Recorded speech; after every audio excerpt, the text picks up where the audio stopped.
Yeah, actually kasi very wrong timing din yung pag Saan yan na isi-save?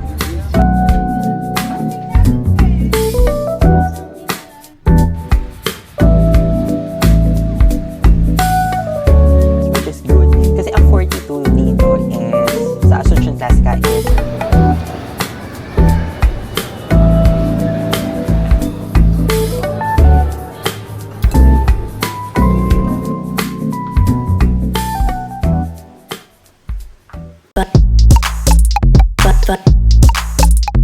Fuck boys fucking rude.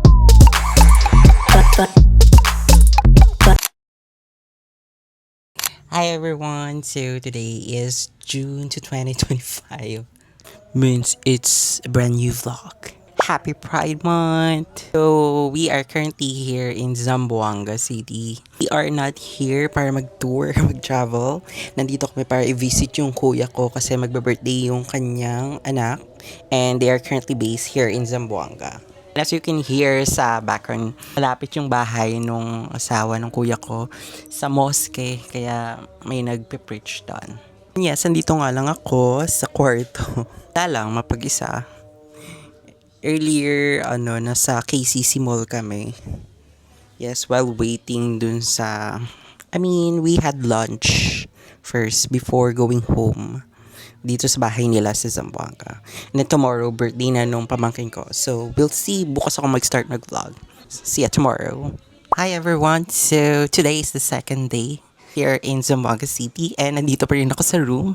Yeah, actually kasi very wrong timing din yung dating namin dito sa Zamboanga kasi maulan.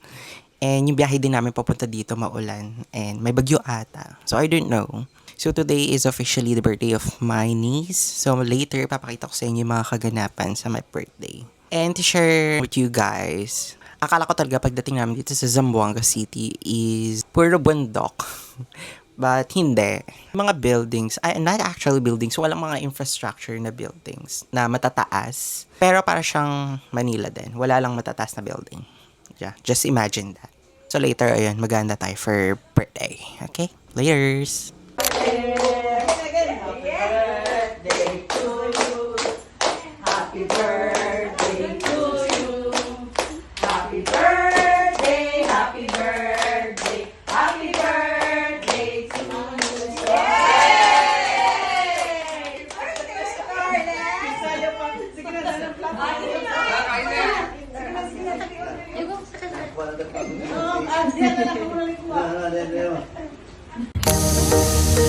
Saan yan na isi-save?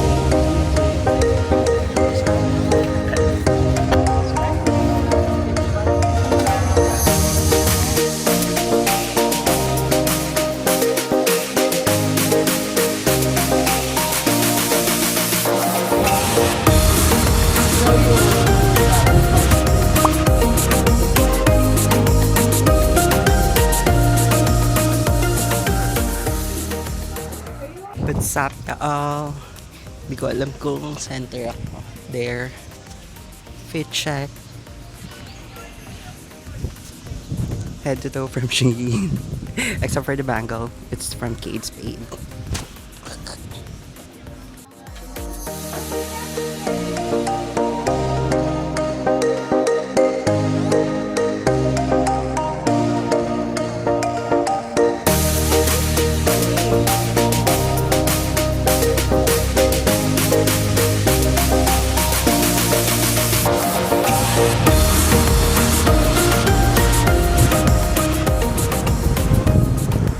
What's up everyone? So today is the third day here in Zamboanga City and we are currently here in Azura Beach. There.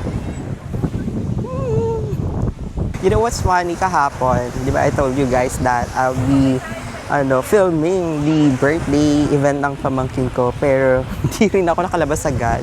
Ilang beses na nila ako sinasabihan na maligo na kasi what I know is mag-start ang birthday ng mga between 2 to 3. But unfortunately, nag-start siya ng mga earlier, mga 12. So, hindi ako nakaligo. Lumabas akong hindi naliligo. Kumain ako doon. ayun, gabi na ako nakakaligo and nag-blackout din siya kagabi so hindi na rin ako nakapag-film pag minalas ka nga naman. So ngayon na lang ulit, ngayon nasa beach na kami. And hindi ako magtatampisaw kasi nga, di ka feel ang beach. Pero maganda naman siya, malinis and onti lang yung tao. Like this ako. Ganun. And ayun nga, yung clip na nakita niyo earlier is just, captured yun sa cellphone ng mommy ko. Greenup ko na lang siya sa GC namin. Para may masabing may video, di ba? Yun lang. Uwi na kami bukas. See ya. Hello, today is the 4th day and the last day here in Zamboanga. And yeah, nag-aayos na lang kami and later bago kami umuwi, bago kami mag-airport, dadaan kami sa barter para bumili ng mga souvenirs or mga pasalubong. So there, yun, nandun sila sa labas ngayon kumakain ng sati ba yun? Hindi ko siya bet kasi street food. Di ako kumakain ng street food. So yeah, sa kanila na lang. Well, I enjoyed my stay here in Zamboanga. Kahit hindi naman for travel yung reason na nandito kami. Yeah, maybe next time, magpipink pitch na kami. Yes. Bye! And yes, we are back in Manila. Meaning, back to reality. So, I'm currently having my night routine bago matulog. And yeah, Zamboanga was good naman. Hindi naman siya totally nakakatakot. Kasi nasa city naman kami. Siguro stigma na lang din yung nabigay ng reason kung bakit natatakot yung mga tao na pumunta ng mga Zamboanga, ganyan. Well, it's 90% mga Muslim talaga, majority of them nakatira doon. But they are all nice naman. And it's a city nga, pero hindi na gaanong mga infrastructures. Medyo na wrong timing na din kami ng punta doon kasi may bagyo that time. The second day na nandun kami during the birthday, umulan talaga ng bongga. So, we weren't able to get out para mamasyal. But fortunately, kinabukasan, umano naman siya, umaraw. So, nakapag-beach pa kami. If I will be asked kung kaya kong tumira sa Zamboanga, no. Kasi malalayo yung mga yung mga lugar, yung mga malls, ganyan. Tsaka OA yung traffic doon, mas malalaki sa dito sa Manila. Doon talagang walang andaran. Kasi walang stoplight sa kanila. Kung babalik ako sa Zamboanga, siguro hindi na. Pero kung free, why not, 'di ba? But hopefully makabalik para mapuntahan ko pa yung Pink Beach. Yeah, yun lang. Medyo pagod ako sa flight. Kasi nga umuulan nung pagdating namin dito sa Manila.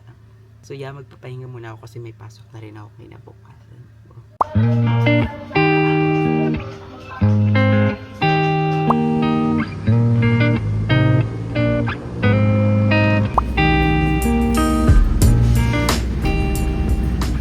Hi everyone! So kakagising ko nga lang and it's exactly 4:37 AM.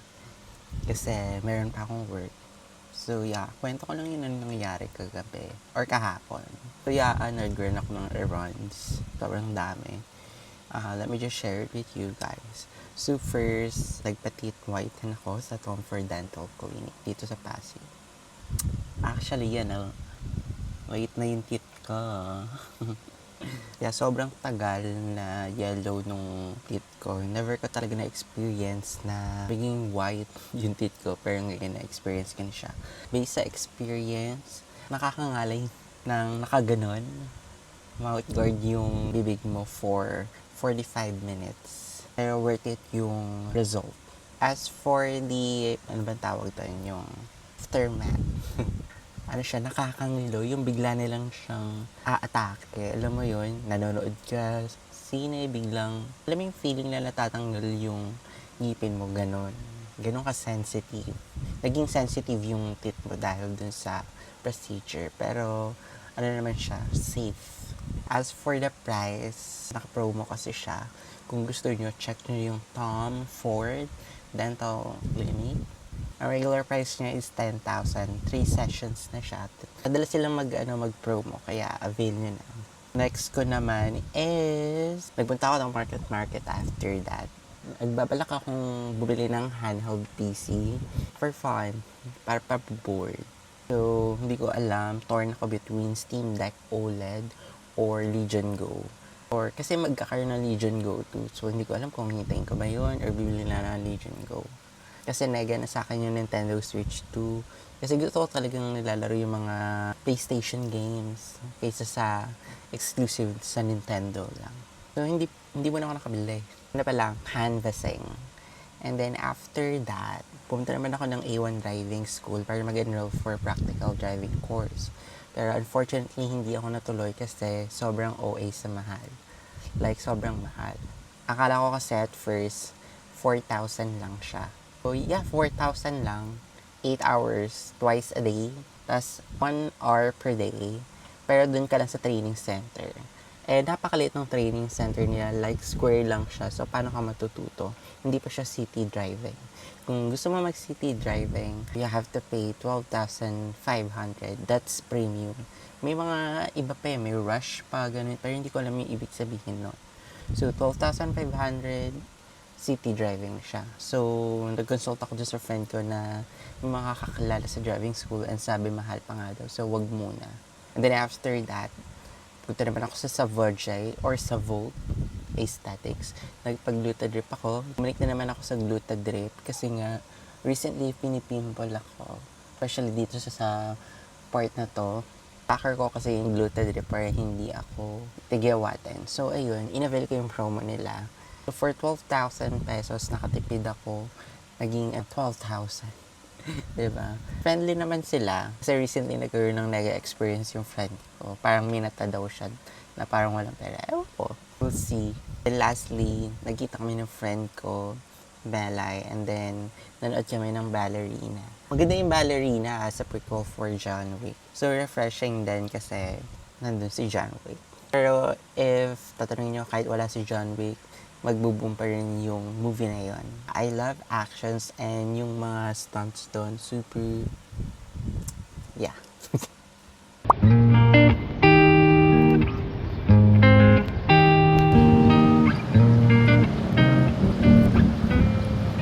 Happy Friday, everyone! Yes, kakauwi ko nga lang. Galing akong takbo. And it's a good comeback din. Kasi it's been months since last ako tumakbo kasi nga maulan. Very wrong timing. So, minsan nga napapaisip ako kung bumalik na lang kaya ako sa pagja-gym. Kaso tinatamad din ako. Kasi sabi ko nga running era na ngayon. Pero minsan naman, take advantage ko na kapag maganda yung panahon. Talaga tumatakbo na ako. So far, eto recently ko, naka 6 kilometers ako. That's a good comeback. Yeah, sorry sa mga noise sa background. Tahol, ingay ng mga bata. Well, share ka lang sa inyo guys. Meron ako recent purchase. Bilili ko siya online. Ang bet ko talaga is yung Maison Margiela na tabi shoes. Tawag talaga sa kanya is tabi shoes. Yun yung shoes na may mga hiwa sa gitna. So, wala nga kasi Maison Margiela dito sa Philippines. Though, meron talaga Maison Margiela pero they are selling perfumes lang. So, walang mga clothes, walang mga shoes. So, naghanap ako ng alternative. So, eto, dumaan lang to sa story ko while browsing stories. Tas, ayun, nakita ko yung Asuncion Classica. So, yung mga binabenta nilang mga shoes doon is Marikina made. So, it's proven that it's matibay. And this is a made to order. So, matagal siya, 2 to 3 weeks. Pero okay na. Dumating na naman siya ngayon. So, wala na yung worry, no? So, I haven't opened it yet. Yes, eto. Hindi yung mga information ko kasi. Ito siya, ganito siya. Aesthetic siya na dumating. Nakabalot siya parang Manila paper. Charot. Hindi siya Manila paper. It's carton. So, open na natin siya. So, sana tama yung sizing ko. Kasi, parang ang sizing nila dito is Asian or European. Yung mga 41, 42, 39. Eh, nag-base lang ako dun sa mga in-order ko online before sa Shopee ng mga tsinelas. So, sana, okay siya. So, sirain na natin siya, no? And then, wag natin sirain. Wait, kuha ko ng good thing. Ooh. Excited akong masuot to. Pero feeling ko hindi ko naman siya masusuot ng bonggang-bongga. Ay, sirain na natin. Kasi wala din naman. Ganda ng box. Color black. with gold para sa font nung shop. Pakita ko sa inyo yung name ng shop. Wait lang. It's Asuncion Classica. There. Search nyo siya sa IG yon. Makikita nyo. Marami silang mga options doon. Hindi lang mga tabi shoes. Ang bango, in fairness ha. Meron silang pa freebie for first timers. Gracias, Jera. Meron siyang crochet na keychain. Ayun, ayun siya. So, let's open. Nakapatong lang pala siya. So, hopefully, kasya siya. Susukat ko siya, tapos sasabihin ko sa inyo kung kasya talaga. Pero pakita ko muna sa inyo. Ooh, akala ko hindi siya shiny. Love it. Color white yung pinakaloob niya, yung inaapakan. There. Ganyan siya, ganyan ang tabi shoes. Ito yung pinaka-trademark niya. So, itatry ko muna then I'll update you guys. So, update.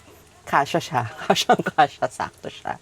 No, may konting allowance, which is good. Kasi ang 42 dito is, sa Asuncion Classica is 9 yung size sa male. So, I think sa US. Ganun. Kasya siya. Sobra. Ang comfy. Medyo hindi lang sana yung, yung paa ko kasi nga, syempre, first time ko magsuot ng ganitong may hiwa sa gitna. So, baka next time, pag nag-abroad tayo, bili na tayo sa Miss Marcella. Pero siguro, pa-boots naman. Kasi syempre, maganda siya, maganda yung quality, maganda yung pinaka-tahi. It doesn't look cheap. Mamaya picture ko to, tapos isisend ko sa kanila na na-receive ko na. I love it. Meron din pala ako share sa inyo. Recently, naging favorite ko siya. Etong Apollo. At saka, actually, puro siya Apollo eh. Mga chocolate wafer. Nabili ko siya sa Zamboanga, sa may barter. So, ayun, crave na crave ako. Ang sarap. Unfortunately, parang wala siya dito sa mga local superstore or supermarket. Kasi, these are from barter. Ito ay originally a product of Malaysia. Since malapit yung Malaysia sa Zamboanga, siguro, ayun, doon nagaganap yung barter. So, hopefully, next time, yan. Pag umuwi si Kuya dito sa Philippines, sa Manila, sana may dala siya na ito. Ayan, no? Apollo. And this pa. Chocolate wafers. And yes, on Sunday, mayroon din akong ganap. I'll be guesting sa isang podcast, yung Help. We just started a podcast. And I'll be talking about queer community or queer life in the Philippines. So, ayun. For Pride Month special episode, ayun. Guest tayo and we'll be talking about it. Follow nyo lang din sila diyan, no? Ayan, yung podcast nila. May mga talk sila about love, work, job. Pero mostly mga love, ayan. And tomorrow will be a long day for me since marami tayong mga ganap bukas. We'll be in BGC na naman. And with my best friends. So, we'll be booking na yung aming hotel sa Singapore. And then, I'll be enrolling na din sa driving school. Sa may Alert Driving School sa Capitolo, Estancia. Mas mura doon compared sa mga mas may pangalan dito like A1 and Smart Driving. Dahil doon nakita ko siya mga 6,000 lang, 8 hours. And city driving na siya or around the area.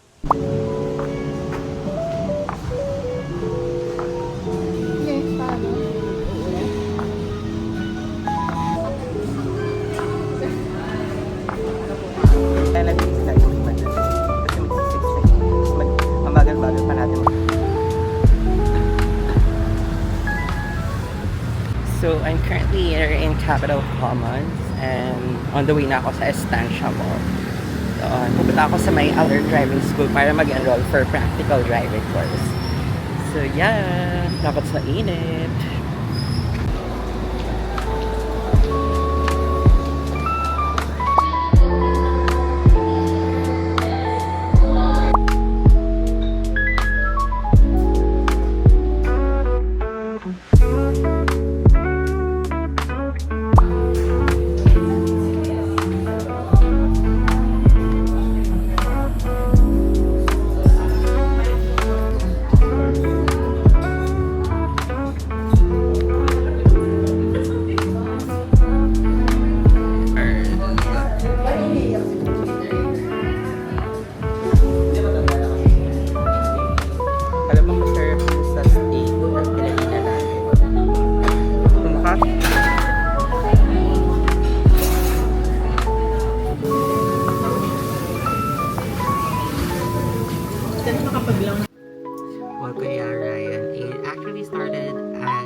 1969 sa New York.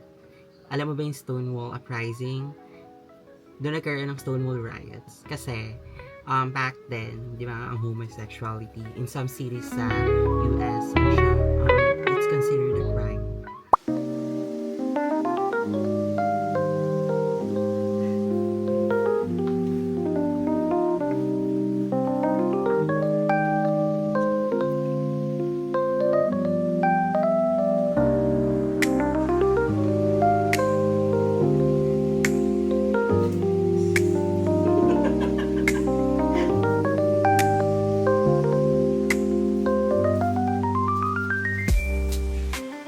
Yes, thank you so much, Ate Beth, for accommodating me here dito sa iyong Little Paradise. Yan, at nakapili tayo ng Tory Burch, 100% authentic and original. And yeah, kung gusto nyong makapili pa ng ibang brands, makakapamili dito ng super sulit and pasok sa budget, follow nyo lang sila sa lahat ng mga stock meds nila. Shop with Livy.